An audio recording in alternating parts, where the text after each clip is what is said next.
நேத்து வரையும் அவன் சொந்த பிரச்சனையை பார்த்துக்கிட்டு இருந்தோம். ஆனா இன்னைக்கு ஒட்டுமொத்த உலக மக்களையும் திரும்பி பார்க்க வச்சிட்டானா ட்ரம்ப் தவளவாய.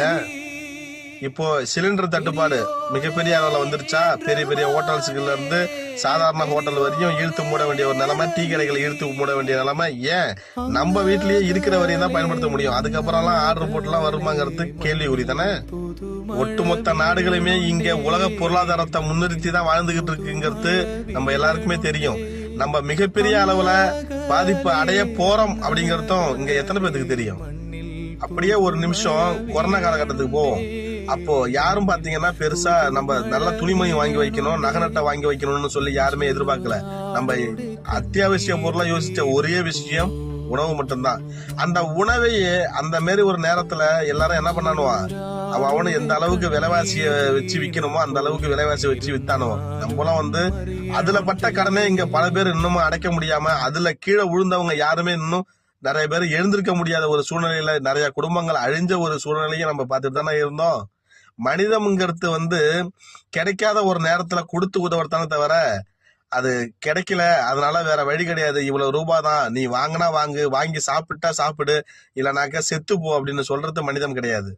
எப்ஸ்டீன் ஃபைல்ஸ் அப்படிங்கிற ஒரு பெரிய ஒரு பலாத்கார பாலியல் வழக்க மூடுறதுக்காக, அந்த வழக்க திசை திருப்பறதுக்காக நடந்துகிட்டு இருக்கிற போர் இப்ப மக்களை எல்லாத்தையும் எவ்வளவு ஸ்தம்பிக்க வச்சிருக்கு பாரு.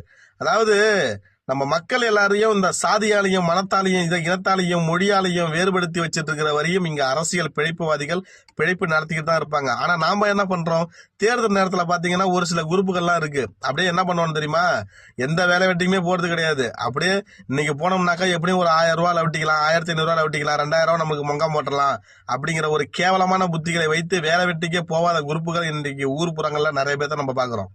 நம்மளுடைய ஒவ்வொரு மைனஸையும் இன்னைக்கு பெரிய பெரிய இந்த மாதிரி சுரண்டல்வாதிகளுடைய பிளஸ் பாயிண்டா மாத்திக்கிட்டு இருக்காங்க. எதிர்த்து குரல் கொடுத்தோம்னாக்க இங்க பல்லாயிரக்கணக்கான உயிர்கள் பலியானதான் நம்ம நினைச்சு பார்க்க வேண்டியதா இருக்கு.